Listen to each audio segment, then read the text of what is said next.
কালকে যা হয়েছে এই জিনিসটা কেন হবে, এই প্রশ্নের উত্তরটা এই উপদেষ্টাদেরকে দিতে হবে, এই সরকারের প্রধান উপদেষ্টাকে দিতে হবে। আপনাকে বুঝতে হবে সরকার ঠিক মতো দেশ চালাতে পারছে না।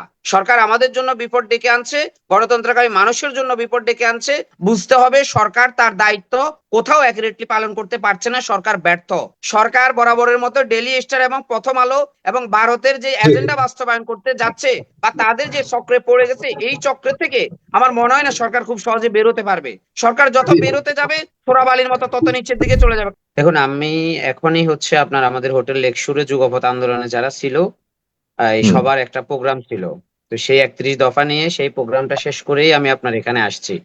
অর্থাৎ দীর্ঘদিন আমরা যারা গণতন্ত্র পুনরুদ্ধারের জন্য আন্দোলন সংগ্রাম করছি, দীর্ঘ 15 বছরের অধিক, ধরেন আমি 2012 সাল থেকে অ্যাক্টিভলি এই স্বৈরাচার ফ্যাসিস্ট খুনি হাসিনার বিরুদ্ধে যতগুলো গণতান্ত্রিক মুভমেন্ট ছিল সবগুলো আন্দোলন করে আসছি।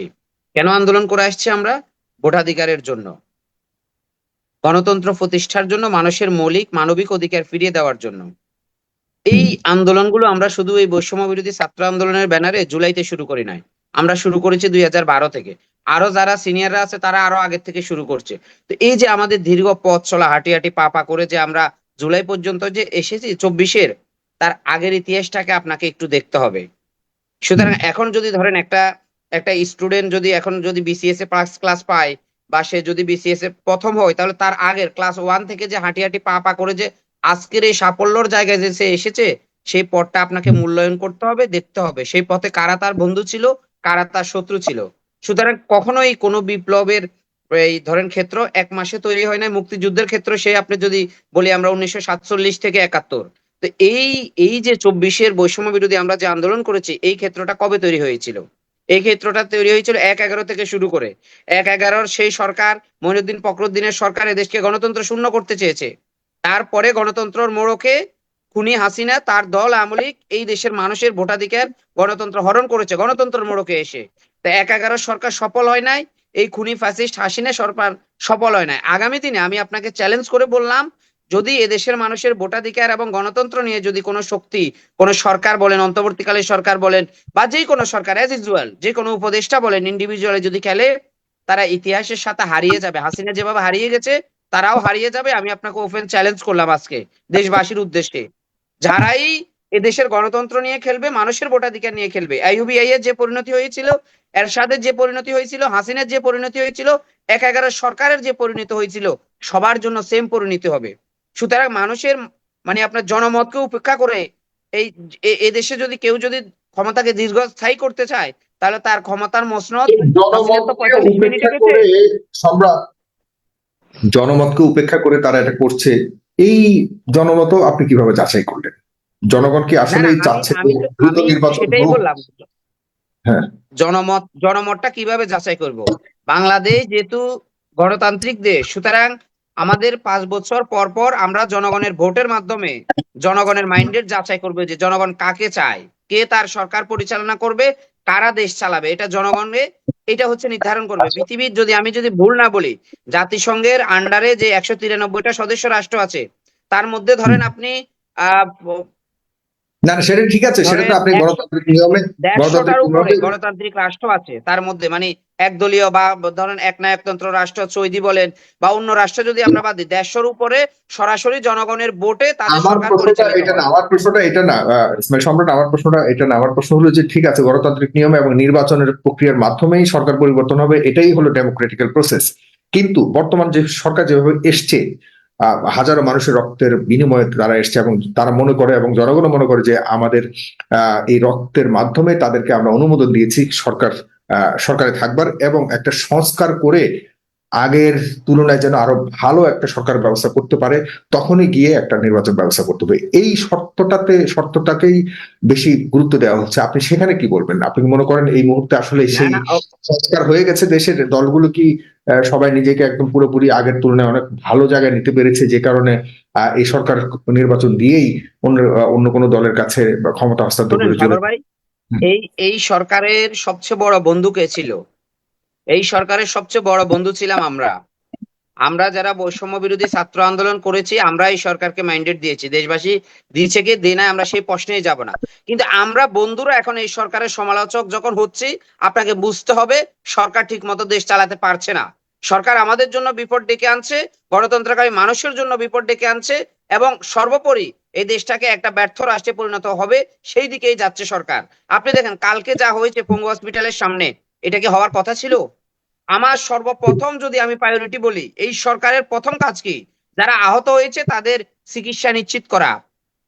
এটা নিয়ে কোনো প্রশ্ন হবে না, কোনো মহলে কোনো আলোচনা হবে না, এটা হচ্ছে অমীমাংসিত একটা বিষয়। সুতরাং এই বিষয় নিয়ে যেহেতু আলোচনা হচ্ছে, তর্ক হচ্ছে, সমালোচনা হচ্ছে, বুঝতে হবে সরকার তার দায়িত্ব কোথাও অ্যাকুরেটলি পালন করতে পারছে না, সরকার ব্যর্থ। এই একটা বিষয় যদি আপনি বিশ্লেষণ করেন, কেন কালকে যা হয়েছে এই জিনিসটা কেন হবে, এই প্রশ্নের উত্তরটা এই উপদেষ্টাদেরকে দিতে হবে, এই সরকারের প্রধান উপদেষ্টাকে দিতে হবে। আপনাকে আমরা ফেরেশতা মনে করে এই দায়িত্ব দিয়েছি, আপনি কি করেছেন? আজকে আমার অসহায় পঙ্গু যারা আছে তাদের চিকিৎসা নিয়ে খেলছেন, তাদেরকে নিয়ে রাজনীতি করছেন আপনি। জুলাই সিটি ফাউন্ডেশনের নামে 200 কোটি টাকা দিলেন, কোথায় আপনার টাকা? কয় টাকা দিয়েছেন আপনি তাদেরকে? আপনি প্রথম দিন এসে বলেছেন রাষ্ট্রীয় দায়িত্বে তাদের চিকিৎসা হবে। আজকে তারা কেন অবহেলা হচ্ছে, কেন তারা ভিক্ষার পাত্র হচ্ছে? কেউ তাদেরকে 10,000 টাকা দিবে, কেউ 1 লাখ টাকা দিবে, রাজনীতি করবে চিকিৎসার নামে। কেন? এই ক্ষেত্রটা কে তৈরি করে দিয়েছিল? আজকে যাকে আমাদের হুম। স্বাস্থ্য উপদেষ্টা করা হয়েছিল, তিনি কি জানে মেডিকেল সম্পর্কে? আমি যদি ভুল না বলি, তিনি কি কোনো ডাক্তার? তিনি কি কোনো বিশেষজ্ঞ? বাংলাদেশের মেডিকেল বিষয় নিয়ে তার কি পড়াশোনা আছে? তিনি কি বুঝতে পারে, কি বলতে পারে? এই সরকার যে ধরনের উপদেষ্টাগুলো দিচ্ছে, গত 2 দিন আগে আপনারা দেখেছেন, বরাবর স্বৈরাচার খুনি ফ্যাসিস্ট হাসিনার দোসর 2 জনকে উপদেষ্টা হিসেবে শহীদের রক্তের উপর শপথ করতে এই সরকার সুযোগ করে দিয়েছে। সুতরাং আমরা তো এখন ভাই সমালোচনা করব, যা করছেন আপনি ভুল করছেন। আমি আবারও বলবো, এই খুনি হাসিনার মতো আপনারা যদি এগুলো করেন তাহলে আপনারাও পালিয়ে যাবেন এই দেশ থেকে, এবং খুব ন্যাক্কারজনক ভাবে আপনাদের বিদায় হবে। খুব সম্মানের সাথে আমরা আপনাদেরকে বসিয়েছি, আপনারা দয়া করে এগুলো করবেন না। কালকে যা হয়েছে, আমি খুব দুঃখ পেয়েছি যে কিন্তু সব বিষয় কালকের নিয়ে কালকের সমালোচনা ঘটনা হয় দিয়ে না। সাগর ভাই, আমি একটা কথা বলি, সব বিষয় নিয়ে সমালোচনা আমি সহ্য করব, কিন্তু আমার আহতদের চিকিৎসা নিয়ে সমালোচনা, এটা ভাই আমি সহ্য করব না। তারা চিকিৎসার জন্য রাজপথে আসতে হবে, এটা এটা কোনো সভ্য দেশ হতে পারে না, এটা কোনো বিপ্লবী দেশ হতে পারে না। এটা বরাবরই শহীদদের সাথে গাদ্দারি। যারা আহত হয়েছে, রক্ত দিয়েছে, তাদের রক্ত দিয়ে আজকে একটা গ্রুপ রাজনীতি করছে বৈষম্য বিরোধী ছাত্র আন্দোলনের ব্যানারে। তারা নিজেদের স্বার্থ হাসিলের রাজনীতি করছে, সমন্বয়ক পরিচয় নিজেদেরকে। তারা পুরো বৈষম্য বিরোধী আন্দোলনকে কয়েকজন কব্জা করে ফেলেছে। এই হাসিনের সাজ্জাদরা কি করেছে? তাদের কাজ কি ছিল? তাদের ফার্স্ট কাজ হচ্ছে যারা আহত হয়েছে তাদের চিকিৎসা নিশ্চিত করা। তারা কি সেটা করতে পেরেছে? পারে নাই। তারা রাজনীতি করছে, কমিটি দিচ্ছে, দল গঠন করছে। আরে ভাই, আপনাকে কে মাইন্ডেড দিয়েছে এই সংগঠন থেকে রাজনীতি করার? কে মাইন্ডেড দিয়েছে? কেউ তাদেরকে মাইন্ডেড দেয় নাই। তারা ব্যক্তিগতভাবে এগুলো করছে, করে আজকে মানে পথের ভিখারি করে দিয়েছে যারা আহত হয়েছে তাদেরকে। তারা আজকে রাস্তায় বসে গেছে চিকিৎসার জন্য। তো এর থেকে বড় শিক্ষা আর কি হতে পারে সাগর ভাই? এ দেশ কার কাছে কি চাইবে? সুতরাং আমি আবারও বলছি, বরাবরের মতো আমি একজন গণতান্ত্রিক মনা মানুষ। আমি আমি হচ্ছে রাজনীতি করি।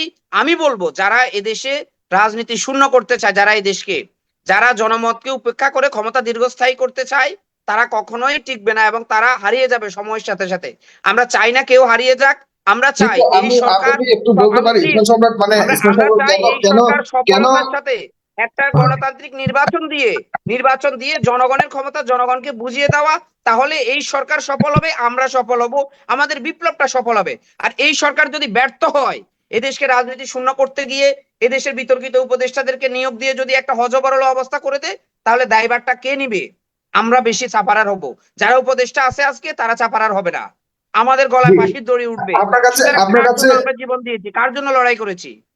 আপনার কাছে কেন মনে হয়, বা দলগুলোর কাছে কেন মনে হয় যে তারা ওইরকম পথে এগুচ্ছে, এরকম হয়তো মাইনাস ফর্মুলাতে যেতে পারে বা যাচ্ছে, এরকম একটা তারা আশঙ্কা? তারা শুনেন, তারা তারা মাইনাস ফর্মুলাতে যেতে পারবে না কখনোই, একদম মীমাংসিত ইস্যু। আমি আপনাকে ওপেন চ্যালেঞ্জ করলাম, তারা রাজনীতিবিদদেরকে দূরে সরিয়ে এ দেশের ক্ষমতায় থাকতে পারবে না, পারবে না, পারবে না। আপনি লিখে রাখেন আপনার এই ইস্যুটা। আমি বললাম এ দেশের মানুষের সাথে রাজনীতিবিদদের সম্পর্ক, যারা সত্যিকার অর্থে গণতন্ত্রকে ধারণ করে, যারা মানুষের ভোটাধিকারের ধারণ করে, তাদের জন্য মানুষ কাঁদবে, তাদের জন্য তাদের দুঃসময় মানুষ দাঁড়াবে, রাস্তায় দাঁড়াবে তাদের ডাকে। কিন্তু জি, এই সরকারের ডাকে মানুষ দাঁড়াবে না।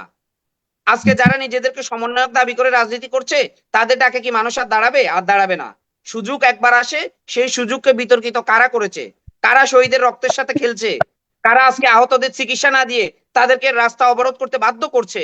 কারা এই খুনি হাসিনার প্যাসিজদেরকে উপদেষ্টার শপথ নিয়ে আমাদের সাথে গাদ্দারি করছে? কারা করছে এগুলো? আমরা করছি? আমরা করি নাই। আমরা বরাবরের মতো বলেছি আমাদের শরীরে এক বিন্দু রক্ত থাকতে আমরা এই সরকারকে সহযোগিতা করে যাব। আর সরকার কি করছে? আমাদের সাথে গাদ্দারি করছে। সব অযোগ্য যা খুশি তা ধরে এনে উপদেষ্টা করে দিচ্ছে। কালকে যদি আওয়ামী লীগের এই আপনার ধরেন এই উপদেষ্টা মন্ডলীর একজনকে যদি এনে এই সরকারের উপদেষ্টা করে দেয়, সেটাও আপনি অবাক হওয়ার কিছু নেই সাগর ভাই। সেটা হলেও হতে পারে। এই সরকারের দ্বারা সব সম্ভব। সুতরাং এগুলো আমি বলবো সরকারের কেন শুভবুদ্ধির উদয় হচ্ছে না? সরকার বরাবরের মতো ডেইলি স্টার এবং প্রথম আলো এবং ভারতের যে এজেন্ডা বাস্তবায়ন করতে যাচ্ছে বা তাদের যে চক্রে পড়ে গেছে, এই চক্র থেকে আমার মনে হয় না সরকার খুব সহজে বেরোতে পারবে। সরকার যত বেরোতে যাবে চোরাবালির মতো তত নিচের দিকে চলে যাবে। কারণ আমরা সরকারকে অনেক বুঝিয়েছি যে দয়া করে আপনি বিপ্লবী চেতনা ধারণ করেন, দয়া করে আপনি বিপ্লবীদের পালসটা বুঝুন, তারা কি চায়। তারা আওয়ামী লীগ নামটা শুনতে পারে না। আপনি তাদেরকে এনে আবার উপদেষ্টাতে শপথ করাচ্ছেন। তারা বলছে আমাদের চিকিৎসার ব্যবস্থা করেন, আপনি করেন নাই। আপনি কি করেছেন বরাবরের মতো? এখন আবার বলছেন আমি -2 তে যাব, দেশকে রাজনীতি শূন্য করবো। আরে বাবা, এত সহজ? দেয়ালে পিঠ থেকে গেলে না, আরো তারা একটা তারা তারা এরকমটি বলেনি। তারা দেশের তারা গণতন্ত্র, মানুষের ভোটাধিকারের জন্য আমরা লড়াই করে যাব। একদম স্পষ্ট তারা মেসেজ। তারা এরকমটি বলেনি। অনেকে মনে করছে তারা এই পথে যাচ্ছে, তো কেউই না, এরকমটি কেন বলেনি। মনে করছে? মনে করার কারণটা হচ্ছে তারা শহীদদেরকে সঠিকভাবে চিকিৎসা দিতে পারে নাই, তারা ব্যর্থ হয়েছে। ফার্স্ট অ্যান্ড ফল। দ্বিতীয় হচ্ছে তারা যা করেছে উপদেষ্টা বলেছেন নিয়োগের বলেছেন আপনি ক্ষেত্রে, বলেছেন তারা বলেছেন আওয়ামী বলেছেন লীগের দোষর না প্লিজ। তারা আওয়ামী লীগের দোষরদেরকে এখনো পর্যন্ত বহাল তবিয়াতে আছে আওয়ামী লীগের দোষররা। তা আমরা তো মনে করাটাই তো আমাদের জন্য কাজ। আমরা মনে করব না কেন? সরকার যদি চ্যালেঞ্জিং কোনো কিছু করে দেখাতে পারতো, আমরা সরকারের সমালোচনা করতাম না। বিশ্বাস করেন, আমরা সরকারের সবচেয়ে বড় বন্ধু। আমরাই এই সরকারকে নিয়োগ দিয়েছি। তাহলে বুঝতে হবে আমরা যখন সমালোচনা করছি আমাদের দেয়ালে পিঠ থেকে গেছে। 3 মাসে সরকার কি করেছে? একদম অ্যাক্টিভলি একদম স্পষ্ট অ্যাকুরেটলি একদম একটা কাজ স্পষ্ট দায়িত্ব নিয়ে করতে পারে নাই।